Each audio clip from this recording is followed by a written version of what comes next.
Hello दोस्तों, प्रमोद प्रेमी यादव की तरफ से एक अपडेट्स निकली है। प्रमोद प्रेमी का एक गाना निकलने वाला है जिस गाने का नाम है जुल्फिया। यह 12 जनवरी को रिलीज होगा सुबह में 7 बजे। दोस्तों, आप लोग प्रमोद प्रेमी का गाना जानते ही होंगे, कितना हिट गाना देते हैं प्रमोद प्रेमी।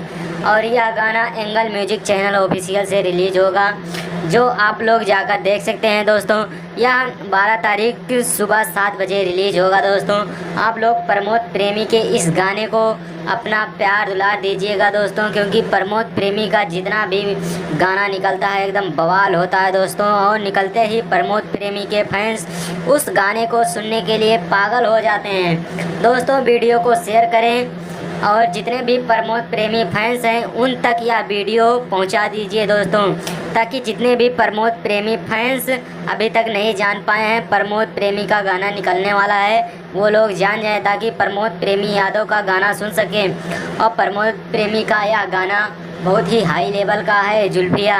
या दोस्तों, इसमें लेडीज सिंगर भी हैं। ये बहुत ही अच्छे प्रमोद प्रेमी के साथ गानों पर काम कर चुकी हैं। जो प्रमोद प्रेमी के साथ यह गाना करती हैं वह गाना तो हिट ही है दोस्तों। प्रमोद प्रेमी का इनके साथ बहुत गाना हिट हुआ है और प्रमोद प्रेमी इनके साथ बहुत गाना निकालते भी हैं। दोस्तों, जानकारी आप लोगों को कैसी लगी? वीडियो को लाइक करें, चैनल को सब्सक्राइब कर लें, साथ में बेल आइकन की घंटी को प्रेस कर दें, ताकि हमारा